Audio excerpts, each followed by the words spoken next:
Hi, for this video, what we're going to do is we're going to solve an absolute value inequality.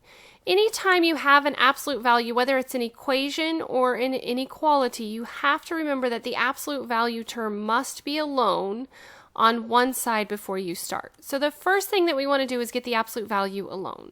So what we would do is subtract the 2 to get the absolute value. You basically treat it like a variable to get it alone. Make sure that when you are doing absolute value equations or inequalities that you are very careful about making sure that the brackets are long enough. I have seen countless students that have turned those into 1 and thought that was 19, so make sure that you can tell that it is an absolute value. With this, 35 minus 2 does give you 33.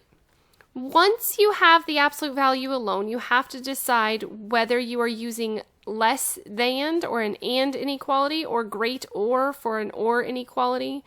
So remember, with less than or equal to, you always use and. Like I said, I always say it as less than just to emphasize it.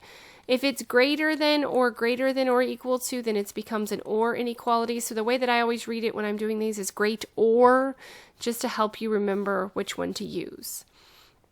So with this, with an and inequality, you have two choices.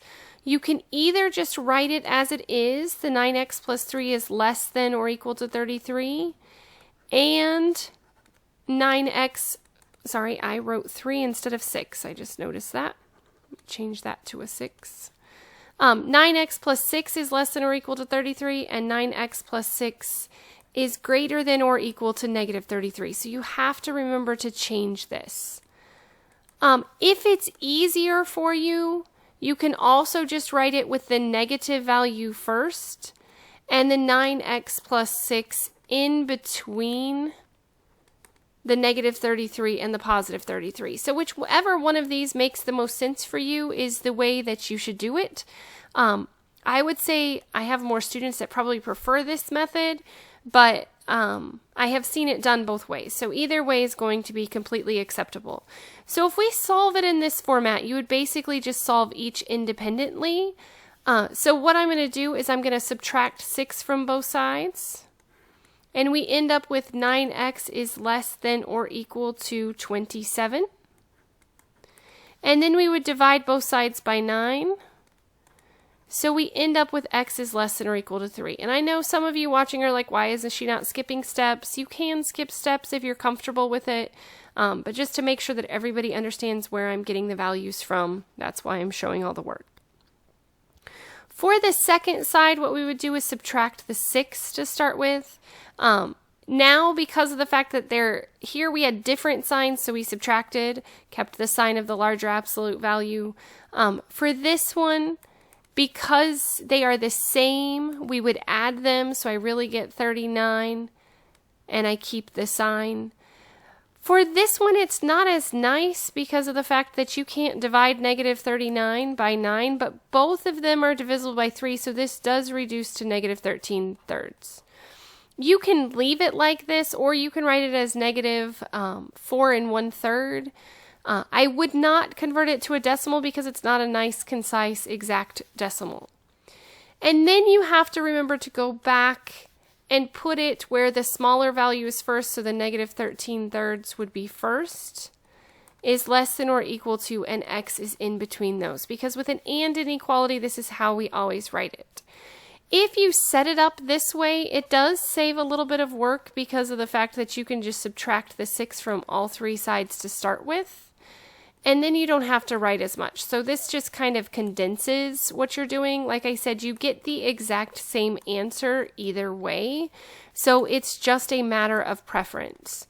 The other nice thing about having it in this manner is that you can just go directly to your answer and you don't have to remember how to write it. So you would already have it written in the format where it goes from smallest to largest. For this, if you need to graph it, negative 13 thirds, like I said, this is the same thing as negative 4 1/3, so we could come out here approximately 4 units and just put that this is negative 13 thirds.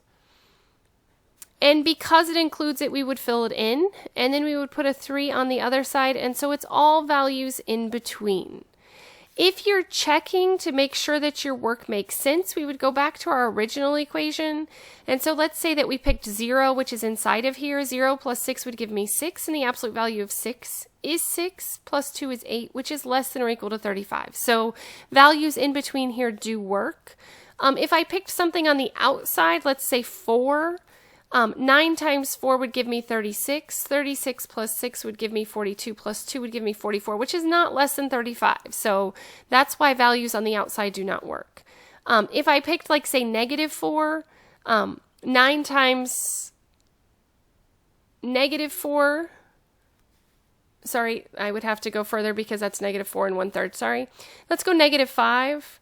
-5 would be on the outside of that. 9 times -5 would give me -45. -45 plus 6 would give me -39.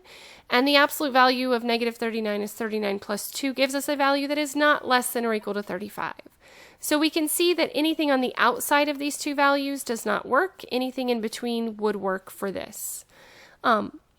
Again, depending upon where you are, if you need to write it in set notation, you would just write it as x such that x is between -13 and 3 inclusive.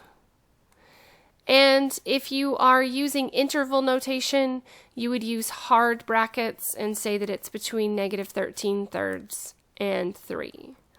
As always, thanks for watching. If you have any questions or you need any clarifications, there's topics that you don't see, just please let me know.